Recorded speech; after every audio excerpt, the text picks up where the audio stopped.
Takže ahoj, dnes jsem se rozhodla, že vám natočím video, kde vám ukazuju věci, které mám pro koně. Je toho zatím málo, ale v pondělí mi přibude nová podsedlovka, už se na ní těším. Takže tady mám takovou čabraku, tmavě modrou, s stříbrným lemování, okrajema, však víte, co myslím tady toto, jo? Toto. Pak tu mám bandáže, 3 metrový, od stejné značky, jako je čabraka, taky tmavě modrý.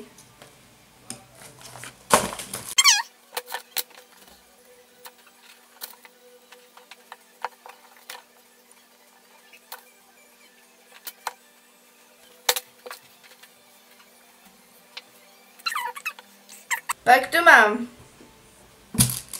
co to je? Parelku. Vyrobila jsem si ji sama. Je bílo-béžová. Vůbec se Plamika neměla změřenýho prostě nic, ale je mu úplně přesně. Takže jsem strašně ráda, že mu je. To by bylo všechno.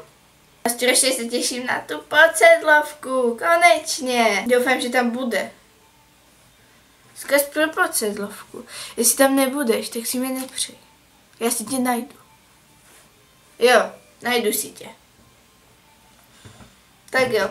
Jestli budete chtít video, kde vám ještě ukazuju věci, které mám pro jezdce, takže pro mě toho bude trošku víc, trošku. Jo, jasný. Každý mi věří.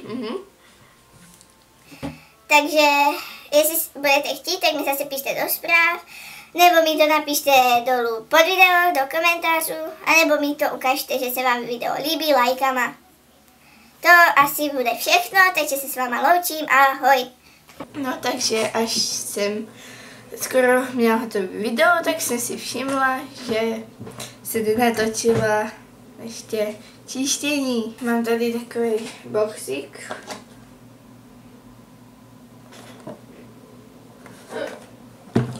Není to box. Je to box určený pro koně, ale pro rybáře, proto tam je tady toto. Tam mám gumičky a takový. Takže jak jsem to otevřela, já to teďka budu. Takže jak jsem to teď otevřela, tak tady mám štěteček na kopyta. No. Řibylko. Plastový. Umývala jsem to, takže není až tak špinavý. Pak tady takový střední gartáč. Hrubý gartáč s dlouhýma štětinkama. Kopíťák. Houbičku. Gartáč na hlavu. Malý řibylko. To používám na hlavu taky. Řibylko. Takže to je všechno. Tak já doufám, že se vám video líbilo a čau!